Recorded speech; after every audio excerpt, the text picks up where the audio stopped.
Kau nak alihkan dia. Aku tengah ni ada orang tanya je. Jadi tak jadi. Oh.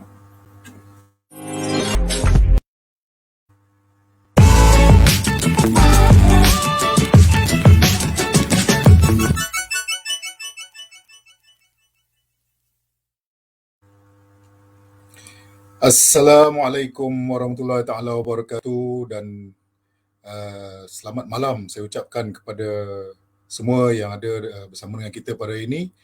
Bertemu lagi kita di program Bicara Tanah Air, kelolaan tim Pejuang Muda Malaysia.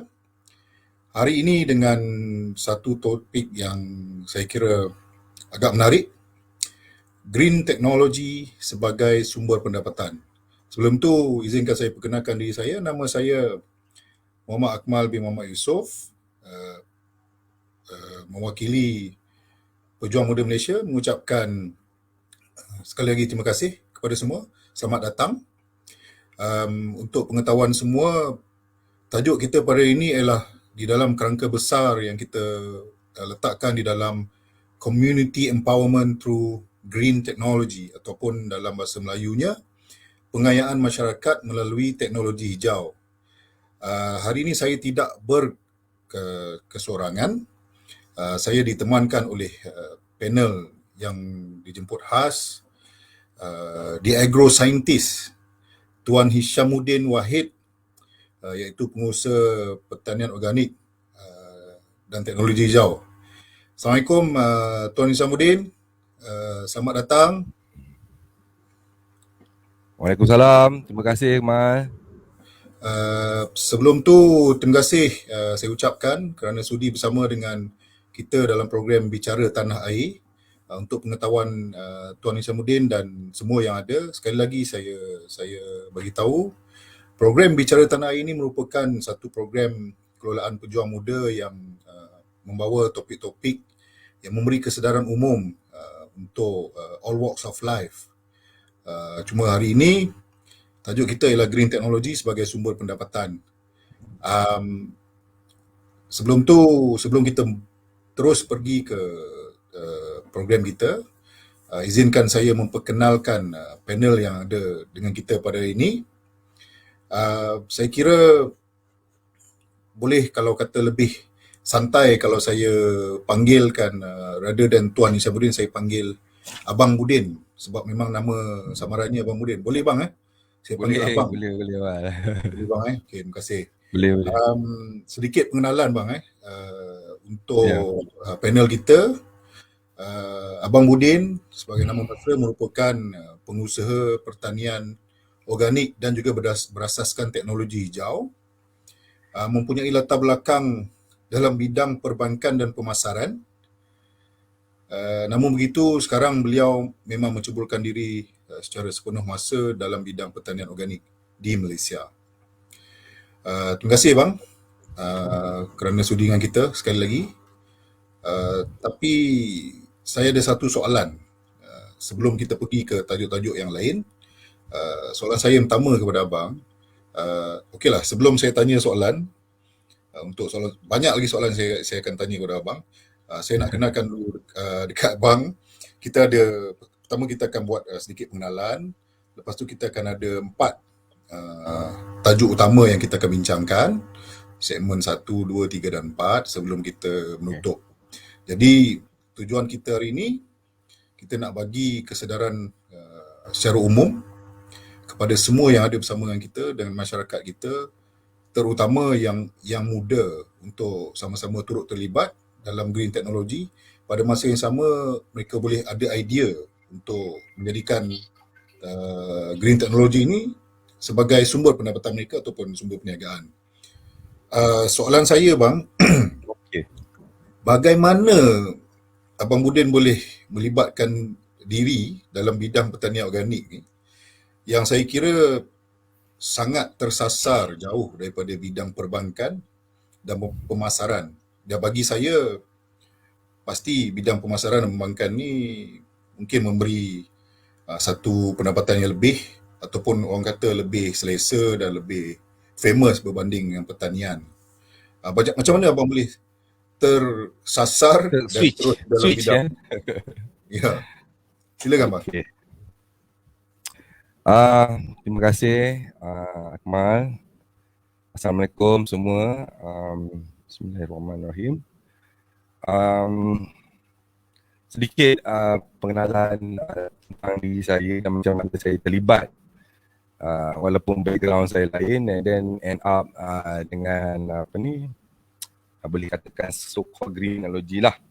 Actually green technology tu sendiri sebenarnya Mal, tajuk ni sangat besar untuk saya bawa sebenarnya kan, tapi demi Akmal punya permintaan, dan saya fikir-fikir balik, ini adalah satu ilmu yang patut saya kongsi bersama dengan masyarakat di luar sana. So nak flashback balik Mal, macam mana boleh terjebak dalam perusahaan ni. Sebenarnya untuk pengetahuan semua, saya macam Akmal beritahu tadi, saya pengusaha penternakan makanan untuk ternakan. So basically makanan ternakan ni yang ada dekat luar sana ialah ada untuk ayam, untuk ikan, untuk kambing dan ternakan lain. Tetapi saya punya makanan saya ni, ternakan saya ni, makanan dia sedikit pelik lah. So saya berasaskan black soldier fly sebagai main protein dalam saya punya dedak.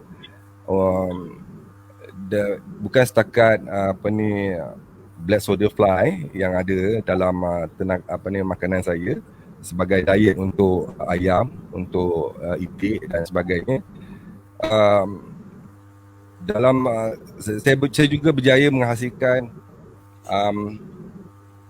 moringa,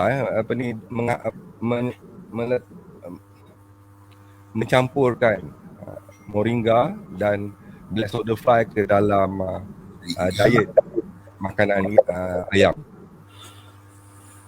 So macam mana boleh terjebak dalam dalam ni? Mas, sebenarnya kerja-kerja yang saya buat dulu, macam Akmal cakap tadi, dalam banking and marketing tu sebenarnya ialah sebab kita ada kelulusan kat situ. So of course lah, lepas grad memang kita kerja kat situ lah kan. So along the way tu sebenarnya penglibatan saya ni bermula semenjak saya dibesarkan di kampung halaman lagi, Mat. And saya dibesarkan di Temeloh, Pahang. So basically dekat Temeloh ni memang yalah, terkenal dengan pertanian dan ternakan lah, especially ikan-ikan sungai kan. Okay, so bila saya balik kampung, masa tu saya masih lagi study lagi lah, masih study dekat tu lagi. So saya find out diorang ni kat kampung lah, kalau kampung ni memang semua saudara mara lah yang meniaga kan, meniaga ikannya untuk menternak ikan. Siapa tak tahu kan, Temeloh dengan ikan patin, dengan tilapia kan, sepanjang-panjang sungai kan. So bila tengok permasalahan diorang ni, antara masalah utama diorang adalah makanan lah. Di mana untuk membesarkan patin sangkar dan patin ikan tilapia ni, sumber makanan yang berkualiti sebenarnya memainkan peranan yang penting di sebalik faktor air dan cuaca lah. So bila saya dekat kampung tengok-tengok, permasalahan diorang adalah harga makanan ikan tu sebenarnya terlalu besar dan terlalu tinggi. So margin keuntungan kepada penternak yang jual di tepi jalan tu agak minimum. Sebab kurangnya penglibatan Bumi Putra ataupun orang kita yang dapat mengurangkan sedikit kos makanan yang diorang tanggung tu. So bermula daripada situlah saya mencari-cari kan, apakah sebenarnya bahan makanan yang terdapat di yang ada dalam makanan ikan ni. So itu cerita flashback 10 tahun dulu lah So bila saya find out, and then yalah, bila ajikan rezeki saya terjumpa black soldier fly ni, dan moringa leaf sebagai dia punya main acid amino dengan protein untuk diet ternakan. So daripada situ saya pun mencari apakah itu black soldier fly, apakah itu moringa, kenapa dia perlu ada dalam saya punya diet. So 10 tahun lepas mencari, dan last 2 years akhirnya kita dah dapat formulation, dan alhamdulillah setakat ni kita dah membuat test, buat design, dan kita dah buat sampling kepada itik, ayam dan bermacam lagi selama tempoh tu. Dan alhamdulillah setakat ni kita boleh katakan tak cukup tangan lah untuk supply order-order yang makanan ternakan yang berasaskan black soldier fly dan moringa ni lah.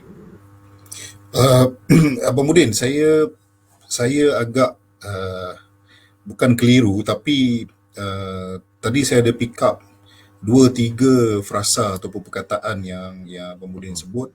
Satunya moringa leaves, satu lagi black soldier fly larva, Yes, dan correct. juga ikan patin. Ya, Saya betul. tertarik dengan 3 perkara ni. Mungkin kita boleh bincangkan di dalam salah satu daripada segmen, sebab kita masih lagi dalam pengenalan ni sebenarnya. Sebenarnya saya tanya tadi berkenaan macam mana boleh terlibat tu, tapi saya nampak benda ni penglibatan tu lebih kepada secara kebetulan ya, dan timbul minat Abang Mudin untuk terus mendalami lah ilmu berkenaan yang teknologi hijau ni. Itu adalah antaranya, dan salah satu lagi yang menguatkan saya untuk terus melibatkan diri secara serius ni, sebab terpanggil kerana tiada pengusaha Bumi Putera ataupun Muslim khususnya dalam menghasilkan makanan ternakan secara bersih, suci dan halal thayyiban. Sebab okey, itulah dia. So sambung lagi kan macam mana? Saya rasa kita pergi ke segmen-segmen yang saya ada sediakan. Saya nak kongsi dengan semua segmen-segmen yang kita ada. Segmen yang pertama kita akan bincangkan berkenaan dengan potensi teknologi hijau dalam pertanian dan kita semula. Itu segmen yang pertama. Segmen yang kedua kita akan membincangkan berkenaan dengan saya nak, kalau boleh saya nak minta Abang Budin tolong kongsikan berkenaan dengan black soldier fly larva yang Abang Budin sebut tadi, dan potensi dia. Saya kira itu kita boleh letak dalam segmen yang kedua. Dan segmen yang ketiga, teknologi hijau, potensi sumber pendapatan dan perniagaan kepada komuniti setempat. Mungkin Abang Mudin boleh ada idea yang boleh Abang Mudin kongsikan dengan kita semua. Saya memang berhasrat supaya siapa yang ada bersama kita pada hari ini ataupun akan tengok video liputan kita ni secara afterlife, mungkin dia boleh dapat sedikit gambaran dan juga bantuan lah macam mana untuk dapat idea yang baru untuk create sumber pendapatan ataupun sumber perniagaan, bukan saja kepada individu tapi juga kepada komuniti setempat macam kampung dan sebagainya. Itu ialah segmen ketiga.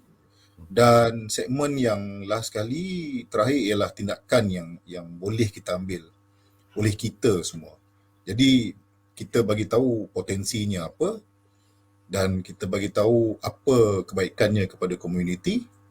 Selepas itu kita bincangkan juga tindakan yang kita boleh ambil untuk mencapai apa yang kita nak. Dan seterusnya kita akan tutup program kita.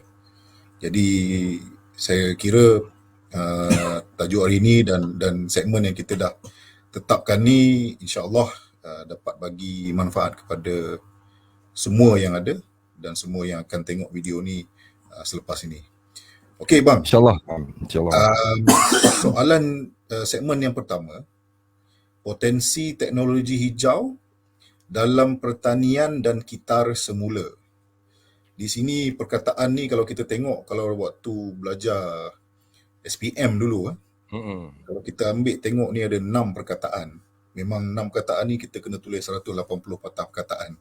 Saya kalau boleh saya nak minta tolong abang, tolong kongsikan secara umumnya apa potensi yang wujud dalam berkaitan dengan teknologi hijau ni. Saya kira apa yang Abang Mudin sebut tadi, moringa leaves, black soldier fly larva, itu termasuk dalam teknologi hijau sebenarnya. Dan potensinya secara umum apa dia potensi yang berkaitan dengan teknologi hijau ni kepada pertanian dan peternakan. Itu satu. Kedua, soalannya, apakah perkara yang menjadi mangkin kepada potensi ini? Adakah mungkin disebabkan keadaan negara kita yang memang kedudukannya ataupun banyak hutan ataupun cuaca?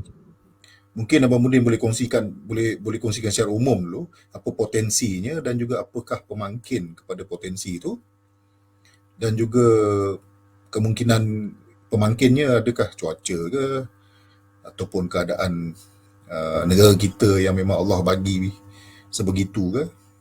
Silakan bang. Okey, Mal, cuba jawablah So teknologi hijau ni kalau kita cerita pasal potential Mal, sebenarnya sangat-sangat besar Mal, kan. Selagi kita ni sebenarnya sangat bertuah, Malaysia ni duduk di garisan khatulistiwa di mana banyak tumbuhan-tumbuhan ataupun boleh saya katakan khazanah lah. Khazanah yang ada dekat negara kita tak ada pada negara orang lain Mal. Okey, contoh bang. Okey, satu contoh lah Mak. Saya sebenarnya tertarik untuk membawa potential mycelium ke masyarakat umum sebenarnya. Di mana sedikit lah untuk pengetahuan Akmal, mycelium ni adalah sejenis kultur hidup ataupun kulat yang di mana dia punya nilai dia sangat tinggi Mak. Kalau kat luar sana, kalau boleh buka lah mycelium dekat Google tu, sebenarnya itu adalah khazanah kita yang paling besar sebab khatulistiwa. Macam mana nak kena tempe Man? Tempe biasa makan Man? Biasa. Macam mana tempe tu dekat putih-putih dekat tempe tu, itu adalah mycelium Man. Okey. Mycelium ni sebenarnya Man, dia adalah benda hidup Man. Macam itu adalah salah satu potensial yang saya cakap tadi lah mycelium ni dia punya produk yang sangat-sangat biodegradable orang kata. Efek dengan mycelium kita boleh buat blok bangunan, kita boleh buat baju, kita boleh buat kasut. In fact dengan mycelium juga mana tahu kita boleh buat baju perisai kali 10. Bang, saya ada sedikit kekeliruan bang. Bila saya Google sekejap tadi, bila abang sebut mycelium, apa yang saya jumpa ialah dia berkenaan dengan cendawan. Fungi Tapi apa kaitannya cendawan dengan mycelium dan baju perisainya, kasutnya, blok bangunan macam tak masuk bang. Apa maksudnya, dia sejenis material ke ataupun? Okey Mal, mycelium ni kalau kita faham macam mana tempe tu, itu sebenarnya adalah satu benda hidup ataupun culture yang sebenarnya kita boleh ternak. kita boleh ternak dan kita boleh bentukkan blok ataupun model yang kita nak ikut kita punya mold. And then kekuatan mycelium ni sebenarnya lebih kuat daripada simen man. Oi, Bukan disebabkan dia punya kekebalan ataupun apa, cuma dia punya apa orang kata macam labah-labah punya sarang. Punya kekuatan. tensile strength dia lah, maksudnya kekuatan Ya. materialnya. Ya, betul. Memang Dia kalis air. Dia kalis air dan dia kalis api. maksudnya apa yang abang cuba sampaikan, mycelium ni ialah, mungkin lepas ni kalau siapa yang ada dengan kita pada hari ini atau siapa yang menonton video kita nanti, bolehlah tolong bolehlah sama-sama buat sedikit rujukan lah ataupun research. Bila saya tengok sekejap ni lah, bila Abang Budin sebut just now, saya tengok mycelium ni dia ialah satu bentuk macam dia, kalau kata kita bela ataupun kita ternak cendawan tu ialah bunga tu. Dia panggil macam daunnya lah. Jadi yang betul. di bahagian bawah itulah sebenarnya yang kita pakai. Yang orang bela cendawan tu, yang di bawah tu dibuang. Betul? Betul tak bang? Betul sangat. Itu sangat-sangat betul. Sebab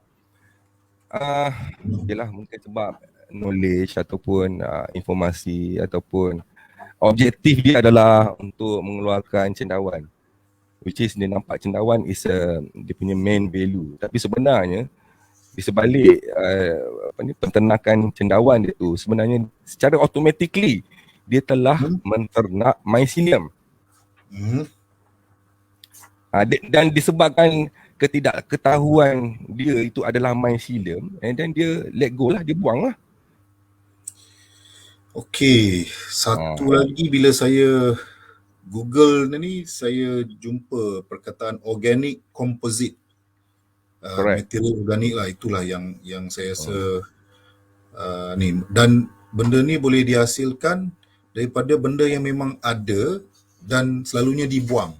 Makanya selepas ini kalau kata siapa yang bela ataupun ternak cendawan, maka cendawan tu digunakan untuk dijual bagi tujuan pemakanan. Betul. Dan mycelium tu instead of kita buang, kita ambil dan kita ubah. Dia mesti melalui beberapa proses bang. Betul, banyak. Dia sebenarnya dia proses dia sangat simple mah sebenarnya. Sebab disebabkan cuaca kita, disebabkan khatulistiwa, disebabkan bahan-bahan mentah yang berada di sekeliling kita, sebenarnya kita boleh ternak mycelium ni. Serupa juga macam mana kita boleh ternak black soldier fly, which is pada orang macam mana ternak lalat kan. Nak buat apa guna ternak lalat ni. Okey bang, saya nak stopkan abang untuk cakap pasal tadi saya dah dengar 3 perkataan yang memang ialah ikan patin normal. Kedua, saya dengar perkataan black soldier fly larva. Dan juga mycelium. Jadi ini sendiri mungkin ramai di kalangan kita, termasuk saya, memang tak berapa tahu, dan saya terkejut. Black soldier fly larva. Itu black soldier fly larva ada 4 perkataan. Black hitam, askar hitam, lalat askar hitam. Dan larva is ulat lah. Yes. So maksudnya ulat lalat askar hitam. Betul. So tadi abang cakap pasal mycelium, iaitu kulat. Jadi selepas ni apa yang abang mycelium bukan ulat. Mycelium is actually fungus. Mycelium adalah fungus. Okey. Jadi yang saya boleh simpulkan untuk potensi yang wujud bagi teknologi hijau ni, pertama, mycelium yang memang sudah pun wujud hasil daripada penternakan cendawan. Jadi yang dibuang itulah sepatutnya kita tidak buang. Dan kita Komersial simpan kan. dan olahnya menjadi material yang lain dan boleh dibuat sebagai kulit dan material yang lain lah. Betul bang? Betul. Dia ada pengganti pada kulit sebenarnya. Yang paling solid, the best so far mycelium. Kita nak dapatkan kulit macam beg-beg tangan yang mahal macam Gucci, Louis Vuitton, apa semua tu kan. So kita dah tak bunuh binatang lagi, kita cuma ternak fungus, dan kita dapat kulit binatang tu. Kulit bukan setakat kulit binatang yang bermacam-macam jenis kulit yang kita boleh cipta daripada mycelium ni sebenarnya untuk menggantikan kulit yang sebenar. Jadi secara tak langsung apa yang saya boleh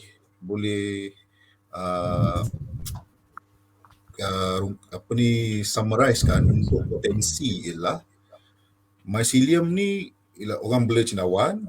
Kita boleh pergi dekat orang yang bela cendawan tu, kalau dia tak ada ilmu ni, kita boleh cakap dia, tuan, kami nak ambil mycelium ni, mungkin tak beli pasal dia pun memang nak buang. Jadi kita ambil. Betul. Dan kita olah menjadi material yang boleh dibuat berbagai-bagai kegunaan. Itu satu bang. Yang lebih berharga, yang lebih bernilai. In fact, kalau kita daripada mycelium ni kita boleh buat perabot mah. Kita boleh buat menjadi perabot. Okey, itu saya belum terjangkau di fikiran saya untuk membayangkan, sebab saya masih membayangkan kalau kita bela cendawan, ialah cendawan macam dalam botol tu, lepas tu dia keluar cendawan kan. Betul. Jadi mycelium tu ialah yang berada di dalam botol tu, betul bang? Yang macam tempe kat dalam tu. Ya. So benda tu kita boleh ternak, kita boleh bentukkan, kita boleh buat dalam kuantiti yang sangat banyak disebabkan oleh faktor cuaca tadi. Potensi yang kedua saya nak cuba ceritakan adalah bukan setakat mycelium, black soldier fly ataupun moringa leaf. Banyak lagi sebenarnya khazanah khatulistiwa ni sebenarnya yang kita tak dapat, kita tak gunakan sepenuhnya. Untuk pengetahuan Akmal juga, dalam saya menghasilkan makanan ternakan untuk haiwan yang bermutu tinggi, yang berasaskan daripada sumber-sumber yang saya cakap tadi, saya juga ternak effective microbe. Effective microbe. Okey, perkataan baru lagi bang.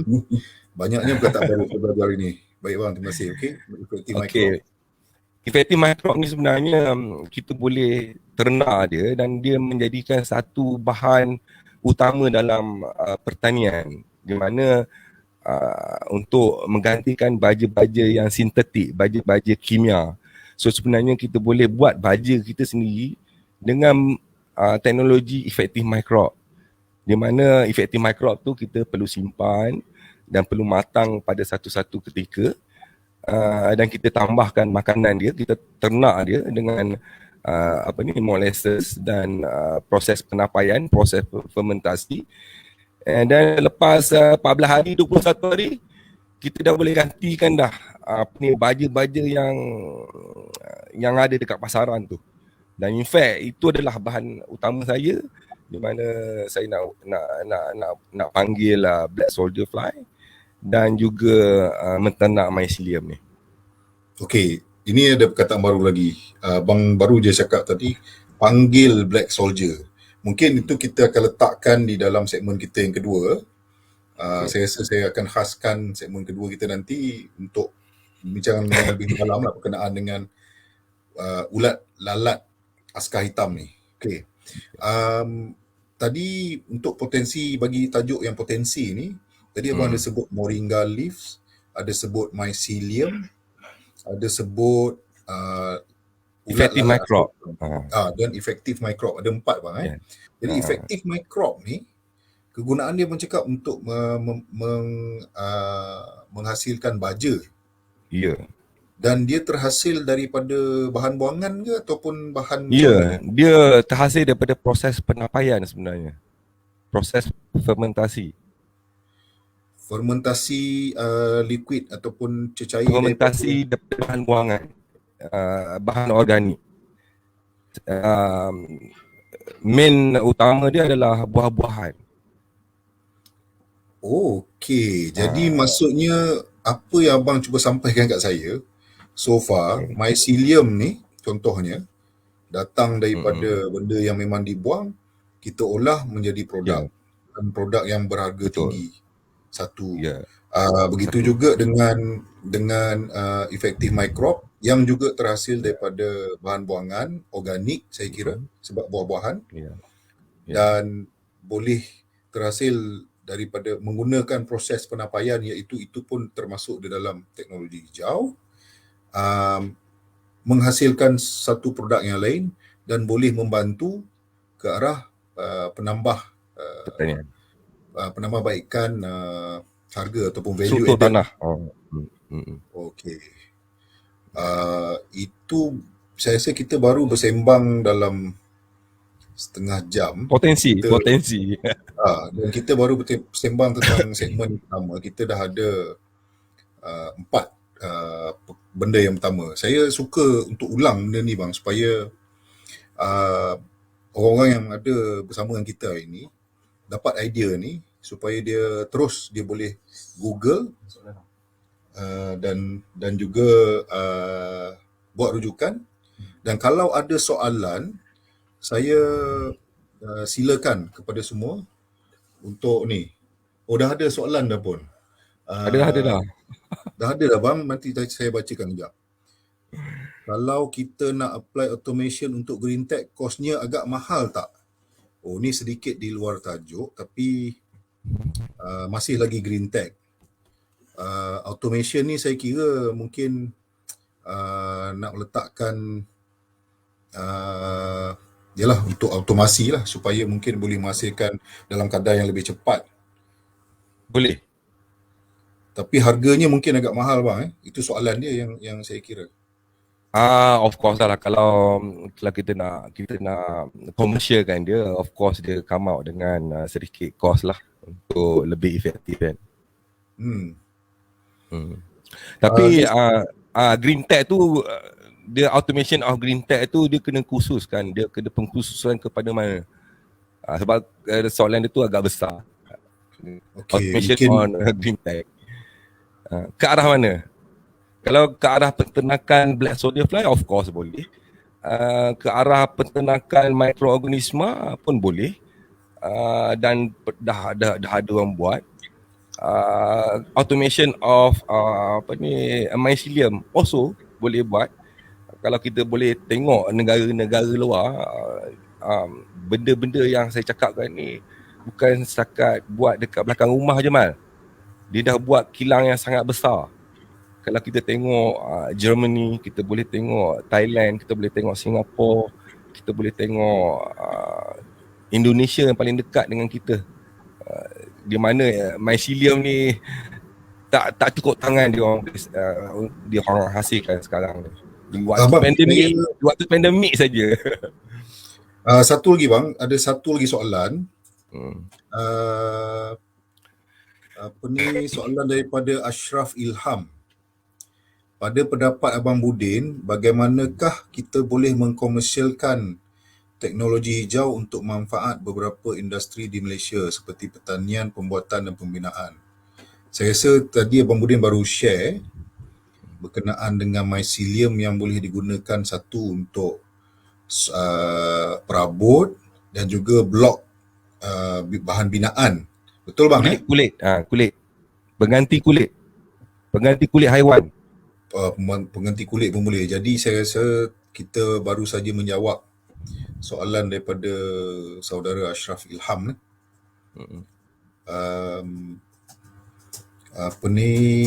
Tadi juga soalan, ada lagi soalan daripada Syukri Cai. Apakah cabaran untuk teknologi hijau ini untuk dikomersialkan ke global secara konsisten? Oh, ni menarik ni. Ni Brother Syukri Cai ni, terima kasih atas soalan tu. Apakah cabaran bang? Abang memang rasa tercabaran untuk menjawab ni. memang tercabar lah nak jawab kan. Sebab apa, kalau kita nak komersialkan sesuatu teknologi tu ataupun sesuatu perkara tu dia memang melibatkan komitmen yang tinggi, dia memerlukan involve a lot of parties, dia melibatkan kos di mana kebanyakan peralatan ataupun automation yang ada dia tak suit dengan apa benda yang kita nak buat ni. So itu adalah satu cabaran juga di mana kita terpaksa customize certain machine untuk mendapatkan output yang kita nak lah. Okey. Uh, Okey bang. Saya tengok masa makin lama makin mencemburui kita sebenarnya. Sebab kita kita ada baru banyak cerita pasal lagi. potensi ni. Banyak So, lagi potensi Mal. Kalau nak cerita Saya pasal rasa- potential, memang saya rasa memang tak sempat nak cerita ni banyak. Memang banyak. Baik bang, saya rasa saya nak rumuskan tadi untuk potensi kita ada 4.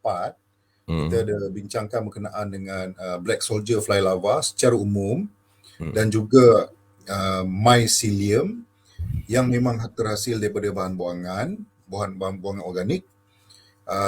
Juga berkenaan dengan efektif mikrob yang juga dihasilkan daripada bahan buangan organik. Jadi 3 ni dah cukup. Yang sepatutnya apa yang kita perlu buat sekarang, esok kita pergi ke pasar, tengok siapa yang jual buah. Betul. Buah yang buruk tu kita ambil dan hasilkan Betul. efektif mikrob. Itu secara Yes. betulnya bang. Ya, betul. Okey.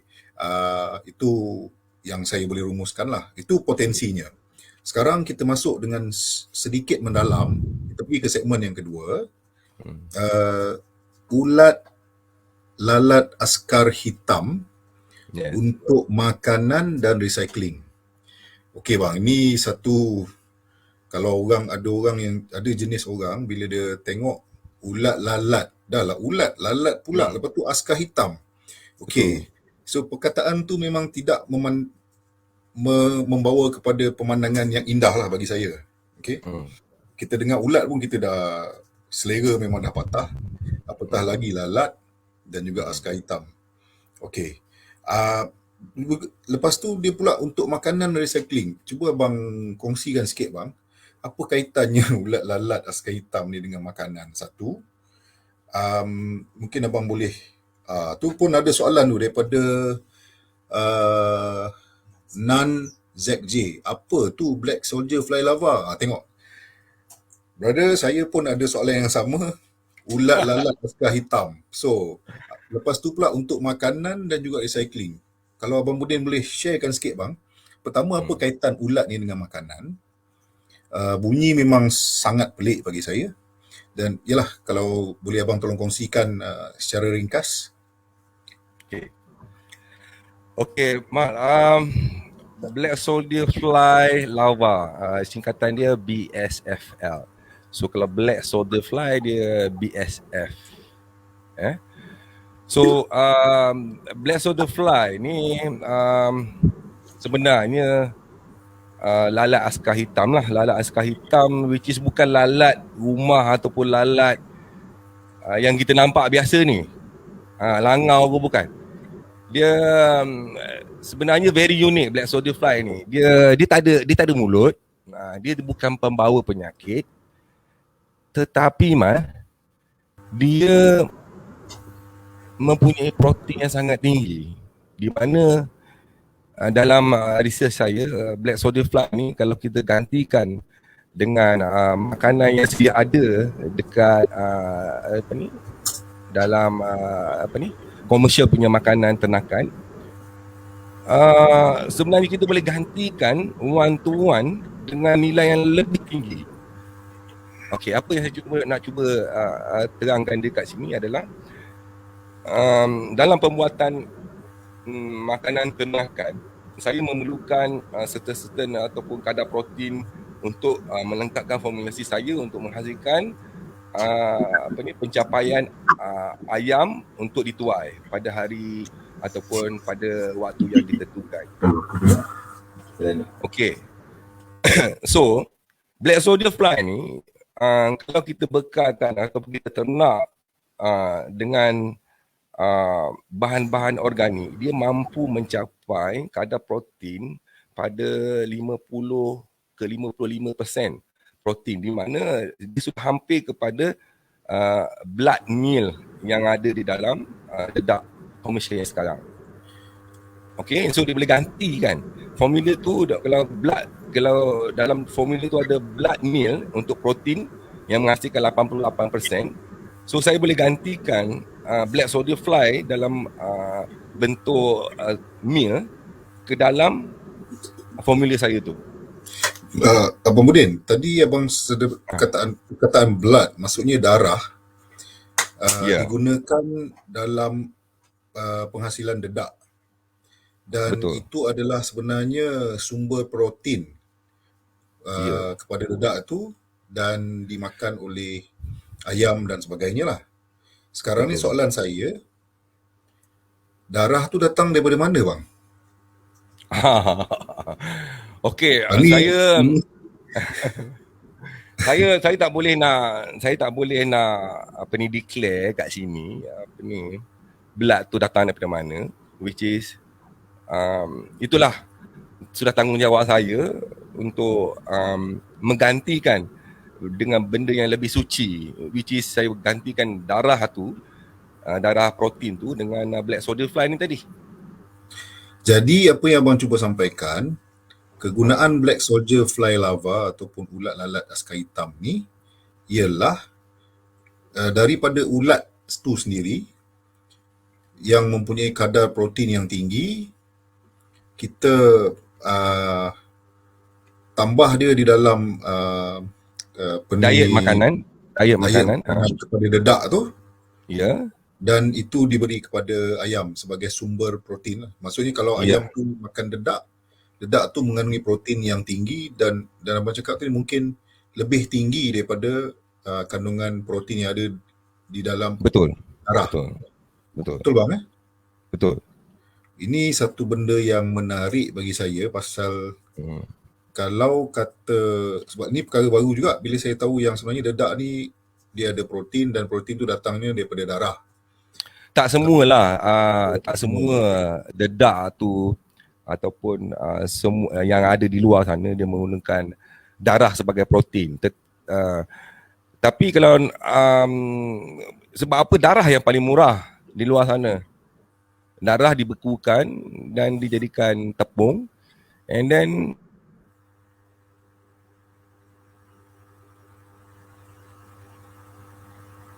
daripada mana saya tak boleh nak jawab lah.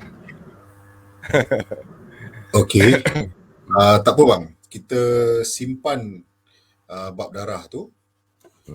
Yang saya tertarik, kenapa kita nak gantikan, pertama tadi mungkin ialah kenapa kita nak gantikan dengan darah, gantikan darah ni dengan ulat lalat ni.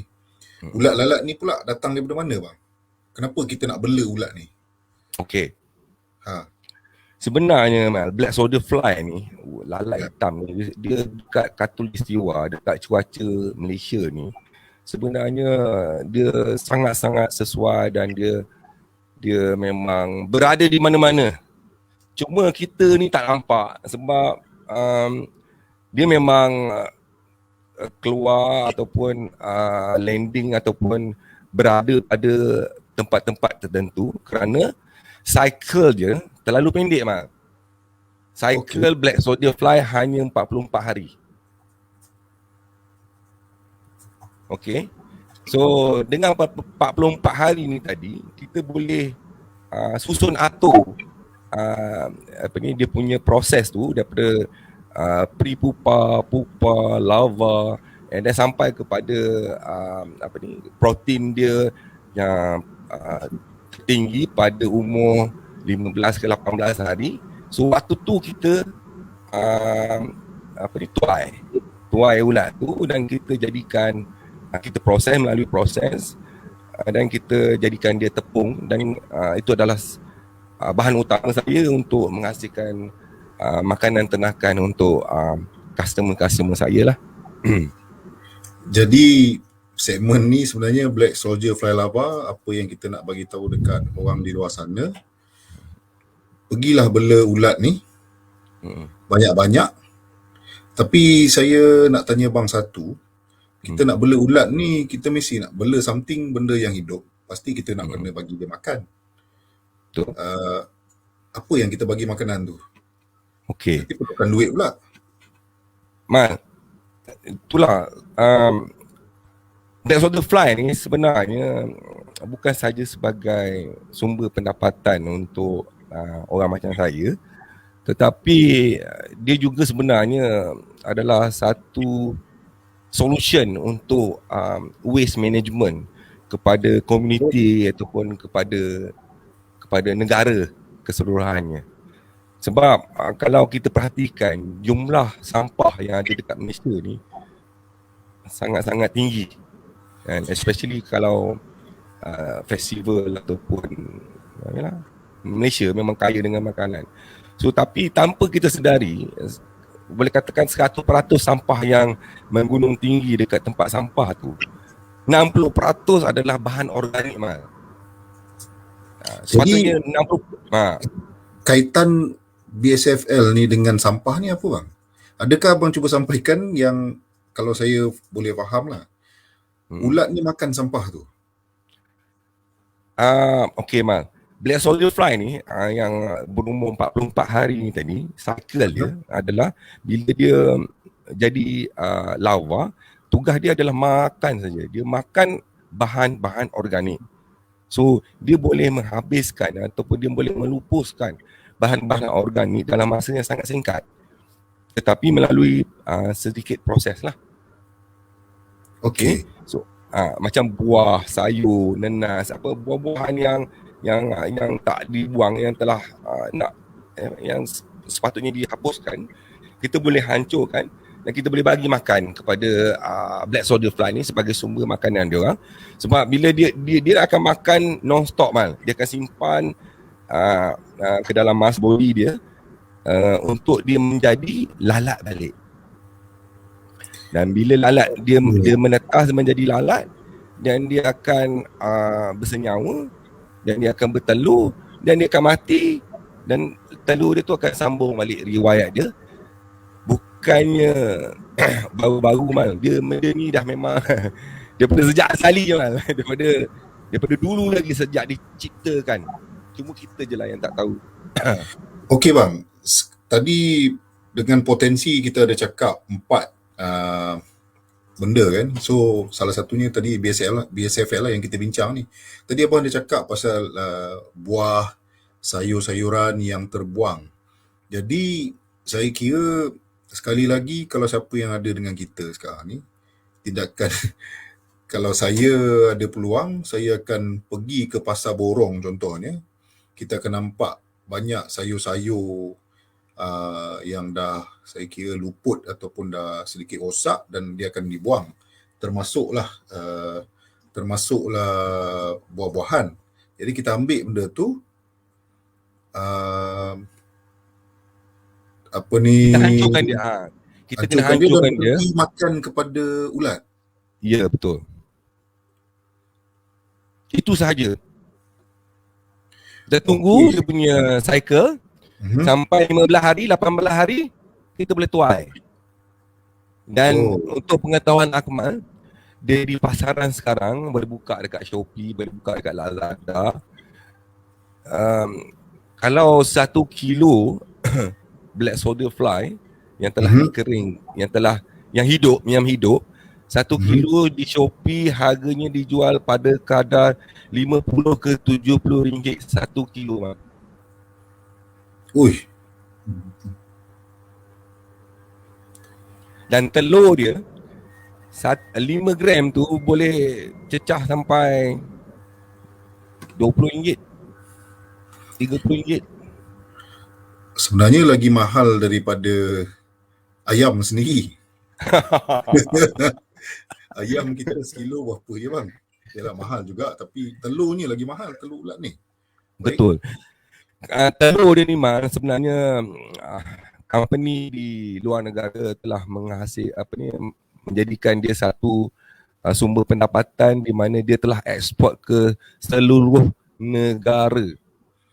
Kerana tak semua negara mengalami cuaca macam kita, di mana kita boleh hasilkan non-stop telur-telur ni dalam kadar yang banyak. Untuk pengetahuan Akmal juga, Mhm.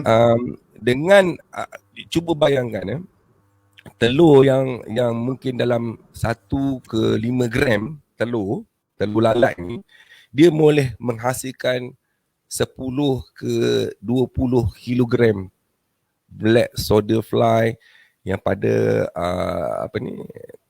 umur 15 hari. Boleh menghasilkan 10 ke 20 kilogram dengan Okey. berat 5 gram saja. Dengan 5 gram saja. Sebenarnya memang menarik lah bang. Dengan berat 5 gram tu macam mana dia boleh hasilkan saya rasa memang masa betul-betul mencemburui kita bang. Saya terpaksa sudahkan topik berkenaan dengan ulat lalat askar hitam ni di situ saja dulu. Kita tanggung dulu. Boleh. Kita pergi ke segmen yang ketiga. Potensi sumber pendapatan dan perniagaan kepada komuniti setempat.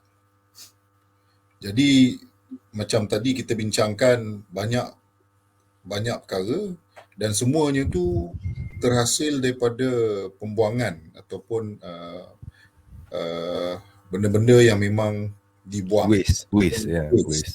Dan daripada waste kita nak jadikan dia potensi sumber pendapatan ataupun perniagaan, tetapi kepada komuniti setempat. Kalau dalam konteks black soldier fly larva ni ataupun ulat lalat ni, apa yang abang boleh kongsikan dengan kita yang berkenaan dengan potensi sumber pendapatan kepada komuniti setempat, mungkin taman perumahan ataupun satu kampung ataupun mukim ataupun keluarga besar. Okay. Boleh tak abang kongsikan apa macam mana kita nak buat ke? Okay, first kali of course lah kita kena bekalkan sedikit knowledge. Dan dengan sedikit knowledge tu saya rasa semua orang boleh buat. Even budak sekolah rendah pun boleh buat. Oh, menarik. Okay. So sebab apa? Sebab bendanya mudah, simple dan nilai dia sangat tinggi.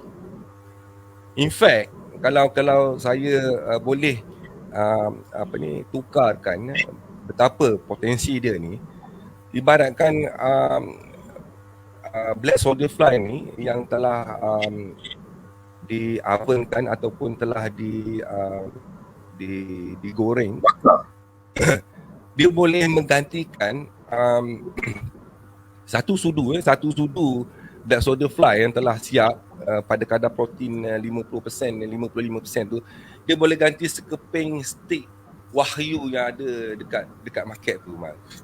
Okey bang, kejap bang. Ini pelik. Bila abang sebut satu sudu ulat siap macam nak suap kat mulut, lepas tu gantikan dengan 1 kilo daging steak. Satu keping steak. Satu keping steak dalam 300 gram lah, 200 gram, 300 gram macam tu. Kurang. Itu pun satu benda yang pelik bang bagi saya. Tapi yang saya boleh tangkap ialah itu ialah perbandingan dari segi kandungan protein dia bang. Betul.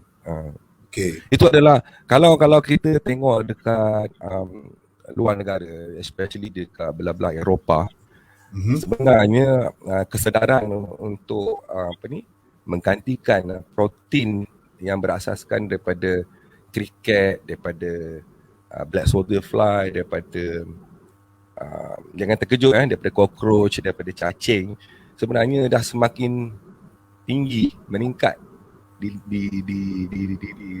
luar negara sana.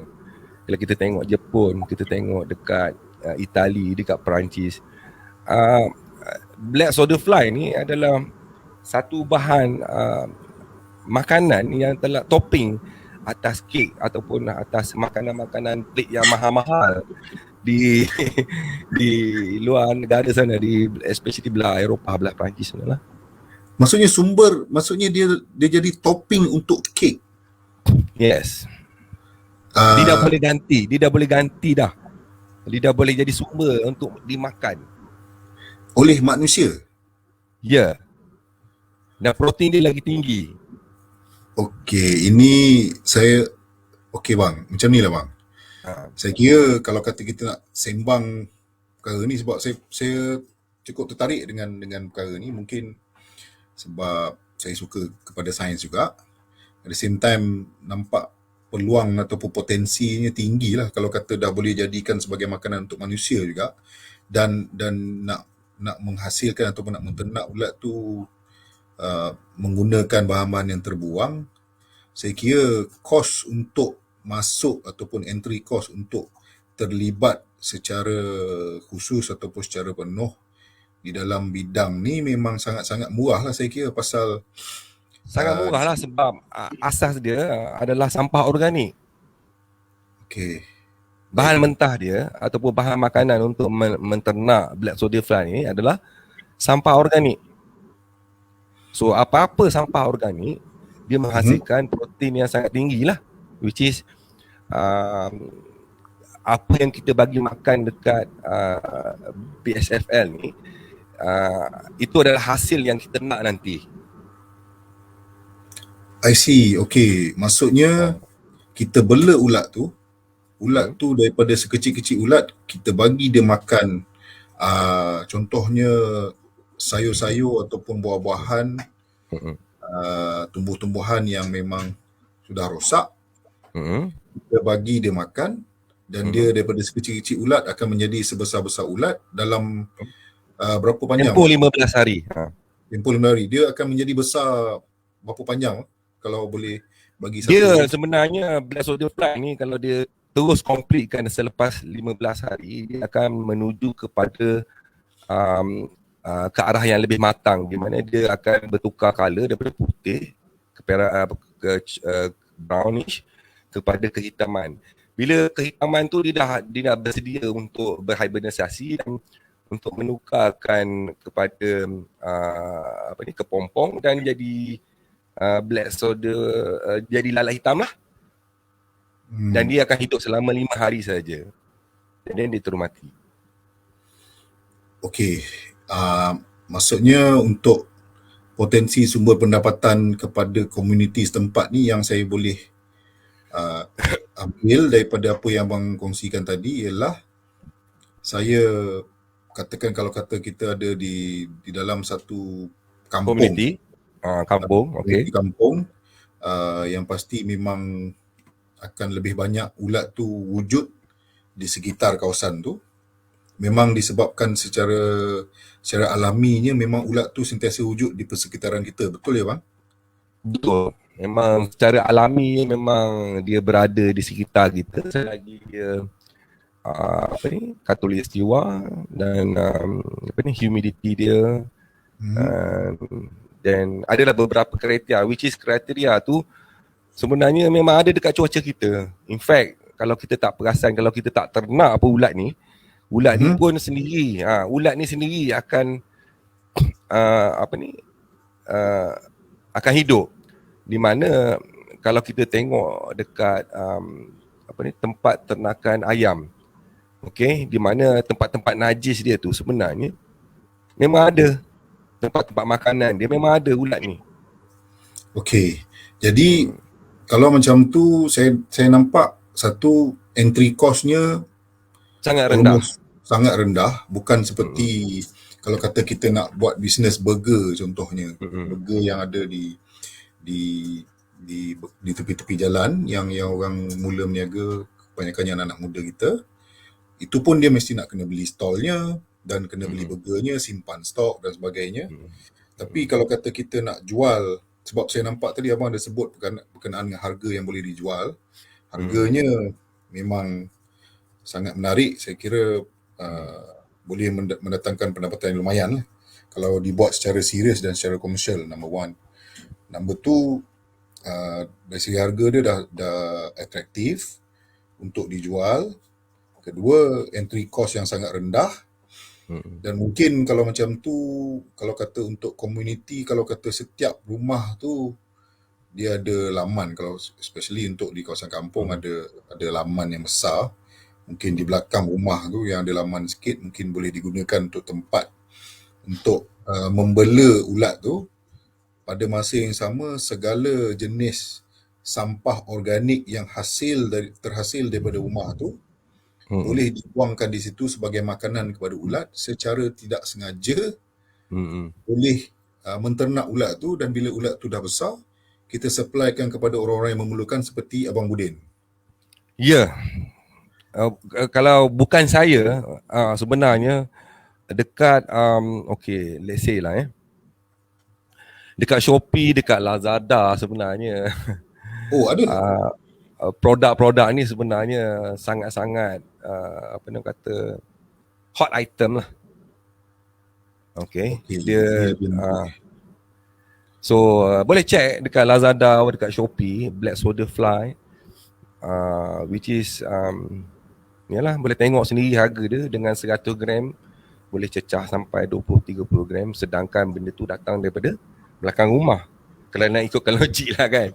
So of course kalau nak buat komersial, dia kena ada kena buat dululah, kena faham memang benda ni renyah, walaupun dia berada di belakang rumah kita, berada di sekeliling kita, tetapi kita kena fahamkan dia dengan buat skala kecil dulu, and then bila kita dah faham, and then kita bolehlah buat dalam skala yang besar. Okey bang, maksudnya memang kena start dengan small lah. Apa benda sekalipun memang kita kena start dengan benda yang kecil dulu. Tapi yang saya nampak memang sampah memang dihasilkan oleh sampah ni setiap hari ada kan. Jadi memang sumber makanan ulat tu memang sentiasa ada. Dan kalau kita tak bela ulat tu, bagi saya amat malang lah sebenarnya. Betul sangat. Sebab rugi, sampah tu kita buang dan kita tak dapat hasilkan apa-apa, malah menjadi busuk pula. Okey Mal, nak cerita lagi pasal kalau saya cerita tadi, kita target untuk mendapatkan protein yang tinggi, di mana dia boleh mengganti komersial dedak yang ada dekat sekarang ni, dan dia boleh mengurangkan kos makanan penternak. Saya boleh katakan boleh cecah, boleh kurangkan sampai 50% kos makanan dia, penternakan Black Soldier Fly ni.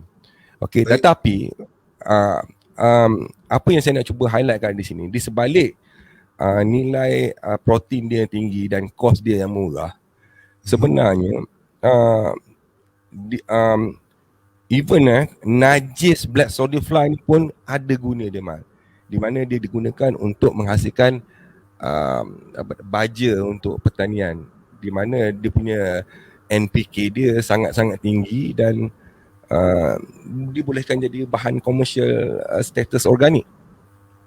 Jadi senang cerita, kalau kita sebut ulat lalat skar hitam ni saja, daripada hujung rambut sampai ke hujung kaki tu, hatta dia punya najis pun boleh digunakan untuk menghasilkan duit lah. Sumber. Ya, betul. Secara kasarnya lah. Secara kasarnya. Okey. Saya rasa kita kena ada sesi yang khas untuk kita bincangkan berkenaan dengan Black Soldier Fly larva saja. Saya rasa saya nak ambil kesempatan ni untuk kita kongsikan dekat semua yang bersama kita hari ini. Pertama sekali, terima kasih saya ucapkan. Kita sebenarnya dah pun bercakap selama 1 jam. Lebih 1 jam. Jam lah Mal lebih 1 jam. Saya rasa macam baru cakap 10 minit sebenarnya, pasal banyak info-info dan perkongsian yang menarik bagi saya, dan saya juga rasa tertarik untuk turut serta dalam bidang ni. Saya harap sahabat-sahabat kita yang di luar sana, terutama yang golongan muda, kalaulah kita boleh start kita boleh engage kan. Sebab saya Mal, sebenarnya Mal, penternakan Black Soldier Fly ni sebenarnya bukan sesuatu yang baru hari ni kita dengar. Kalau untuk pengetahuan Akmal, bermacam research telah dilakukan oleh profesor ataupun doktor-doktor yang ataupun pakar-pakar yang ada dekat Malaysia ni. Kalau untuk pengetahuan Akmal juga, Black Soldier Fly ni telah dikomersialkan ataupun telah diresearchkan oleh UiTM 10 tahun, mungkin 20 tahun dahulu. Tetapi apa yang kita ada dekat market sekarang ni, walaupun benda tu dah 10 tahun ataupun 15 tahun dulu, apa yang ada dekat market sekarang ni adalah satu tahap di mana kita sebenarnya jauh lagi tinggal ke belakang kalau compare ke negara-negara luar lah. Ini yang saya rasa memang kita kena bincangkan lagi bang dengan lebih mendalam pada masa yang akan datang pasti. Sebab saya sekarang ni bila abang sebut tadi ada elemen khatulistiwa. Disebabkan khatulistiwa, maka secara alaminya tempat yang kita diami sekarang ni, Malaysia ni, memang terletak di garisan khatulistiwa, maka elemen teknologi hijau ni memang ada. Salah satunya inilah dari segi kewujudan lalat askar hitam ni. Maka di negara lain dia bukan di khatulistiwa, maka ulat tu tak ada. So dia kena ekspor ulat ni ke negara dia dan untuk buat benda tu, dan dia masih untuk menambah yang mengeksport negara luar tu tadi, untuk pengetahuan Akmal juga, dekat negara kita ni telah ada beberapa syarikat daripada luar negara yang telah operate dekat Malaysia ni almost maybe 5-10 years ago, di mana dia telah mengeksportkan black soldier fly yang terhasil daripada cuaca kita ni ke negara luar semenjak 5 tahun ataupun 7 tahun dahulu. So kalau orang negara luar boleh gunakan khatulistiwa ni untuk menternak black soldier fly dan dieksport ke negara dia orang balik dengan harga 1 tan ringgit 12,000. So kenapa kita sendiri duduk kat Malaysia ni kita tak boleh buat benda yang dia orang buat ni? Itulah yang membuatkan saya terpanggil untuk berkongsi, dan kalau boleh kita sama-sama buat dan sama-sama kita komersialkan, sebab sebenarnya ni khazanah kita dan sebenarnya ialah ekonomi kita yang sepatutnya ekspor ke luar negara. Itulah pendapat. 1 tan 12,000 ringgit Malaysia bang Okey, itu ialah satu figure ataupun angka yang sangat menarik lah saya kira. 1 tan 12,000, dan kalau kosnya hanyalah berasaskan sampah organik. Dan disebabkan sampah organik itu kita dapat 12,000 untuk 1 tan. Why not? Satu benda yang lukratif lah. Sedangkan kalau kita nak dapatkan minyak, kita kena gali. Jadi ada teknologi yang tinggi, pekerja yang mahir. Walhal apa yang kita buat ni, kita hanya menggunakan apa yang ada di sekeliling kita, dan bukan saja itu, kita gunakan sampah yang memang mengganggu kita untuk menghasilkan duit pula, dan kita ekspor, maka menjadi satu industri pula kepada negara lah.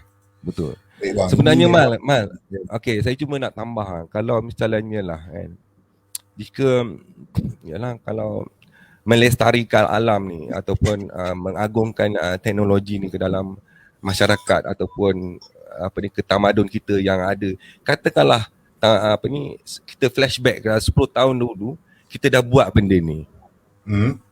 Akmal rasa kat mana kita sekarang?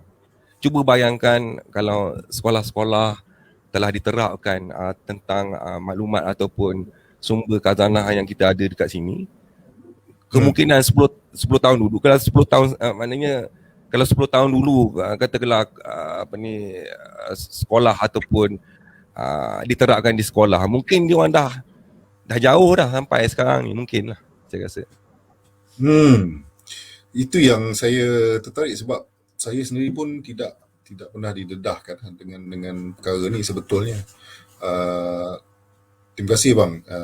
Saya rasa sebenarnya satu eye opener, in fact mind boggling juga sebenarnya, bila dengar pasal potensi dan apa yang kita boleh buat, bukan saja kepada individu, malah kepada komuniti setempat juga, kepada negara sebenarnya.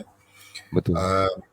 Saya memang harap-harap kita dapat duduk lagi sekali bang, untuk kita kongsikan lagi dengan semua yang ada dengan kita kepada seramai mungkin orang supaya semakin ramai orang tahu pasal benda ni dan mendapat manfaatnya. Betul. Saya rasa memang betul-betul masa kali ketiga saya cakap masa memang betul-betul mencemburui kita. Kita sudah pun cakap lebih sekarang 1 jam 12 minit bang. Jadi saya rasa cukup padat sebenarnya apa yang kita dah bincangkan. Kita dah kongsikan tadi awal daripada sudut apa yang ada berkenaan dengan potensi teknologi hijau dalam bidang pertanian dan juga kita semula. Kita juga bincangkan tadi lebih sedikit mendalam berkenaan Black Soldier Fly Larva untuk makanan dan recycling. Itu yang kedua. Ketiga tadi kita bincangkan juga berkenaan dengan potensi sumber pendapatan dan perniagaan kepada komuniti. Itu potensinya. Dan juga yang keempat tadi ialah sebenarnya kita dah pun masukkan tadi di dalam tajuk potensi itu tindakan yang perlu diambil oleh kita. Maksudnya tadi saya pun ada buat summary juga. Saya cakap kalau macam ni esok juga saya pergi pasar borong, saya kutip semua sampah-sampah sayur dan buah-buah yang ada tu, daripada dia buang dekat tempat sampah, kita kumpulkan dan kita letak bagi makan kat ulat, maka ulat tu boleh membesar dan ulat tu boleh kita jual. Ini ada satu rekomen daripada saudara Abdul Rahman Ramli. Dia pun cakap juga, yes, an eye opener, sangat berminat berkenaan Black Soldier Fly ni. Terima kasih brother Abdul Rahman Ramli. Ini memang saya pun sendiri an eye opener for me. Satu lagi, komen daripada Muhammad Zaini bin Kaparawi. Masya Allah, terpanggil akan perkongsiannya orang luar yang mengambil potensi ni. Tengok, saya rasa tadi bila abang sembang pasal berkenaan dengan orang yang luar datang ke sini dan menggunakan cuaca kita, keadaan negara kita ni untuk bela ulat, ambil pula sampah kita, lepas tu bawa pula ke negara dia, ekspor pula. Saya rasa bang, ada juga komen ni, diminta untuk part 2 pula bang. Part tu. Part 2 pula. Jadi saya tak tahu, saya kena tanya tim production. Tapi memang saya sangat setuju kalau kata kita buat part kedua. Untuk kita bincang lebih mendalam berkenaan dengan mungkin 2 perkara. Mycelium ni saya memang berminat juga, tapi Black Soldier Fly Larva ni memang kita nampak pasal masalah sampah tu, maka kita boleh selesaikan masalah sampah secara tak langsung, kita boleh jadikan dia sebagai sumber pendapatan sebenarnya. Kita akan kongsikan dengan semua. Jikalau ada kesempatan, kita akan bersiaran sekali lagi. Oh, ada lagi. Tolong buat part 2. Kita cerita tentang BSF ni. Production setuju, jangan risau. Okey. Akif Rosli ni merupakan ketua penerangan saya ni. Okey bang, maksudnya dia memang nampak, dia memang tengok apa yang kita sembang tadi. Saya first kali saya nak tanya, kalau kata abang boleh bagi kesempatan untuk kita buat second part untuk bincang dengan tentang Black Soldier Fly Larva je. Masanya nanti saya akan bagi tahu kalau abang ada kesudian. Kecil tapak tangan, nyiru saya tandahkan bang. Ini InsyaAllah Mal, sebenarnya pengetahuan dalam peternakan Black Soldier Fly ni sebenarnya kat luar sana ramai expert yang tahu. Tetapi mungkinlah ialah dia buat untuk diri sendiri ataupun untuk penghasilan produk dia, ataupun sebenarnya kita boleh panggil untuk sama-sama untuk kita share kan, di mana yang lebih detail. Maksud saya mungkin kita boleh hebahkan kepada masyarakat, mungkin dalam bentuk skala yang lebih kecil, lebih senang, dan dia orang boleh start terus immediately dekat rumah. Saya dah nampak peluang bisnes kat situ, tapi saya takkan kongsi kat sini sebab nanti semua orang kopi. Saya nanti kita boleh kongsikan bincang lagi, chat lagi. Okey. Kalau kita boleh kongsikan nanti dengan semua di dalam part yang akan datang, berkenaan dengan ni, macam mana kalau kita boleh hasilkan macam starter kit untuk rumah-rumah, dan kita boleh, semua orang boleh mulakan secara Ya. terus kan, dengan menggunakan sampah, mungkin alat yang ada, alat-alat yang terbuang. Okey bang, saya tak berniat pun untuk memanjangkan masa, memandangkan takut mengganggu masa Abang Budin.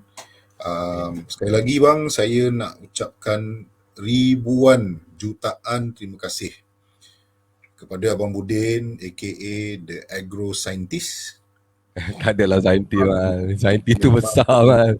Saya cuma Yalah, saya boleh, alamak, ada lagi seorang lagi.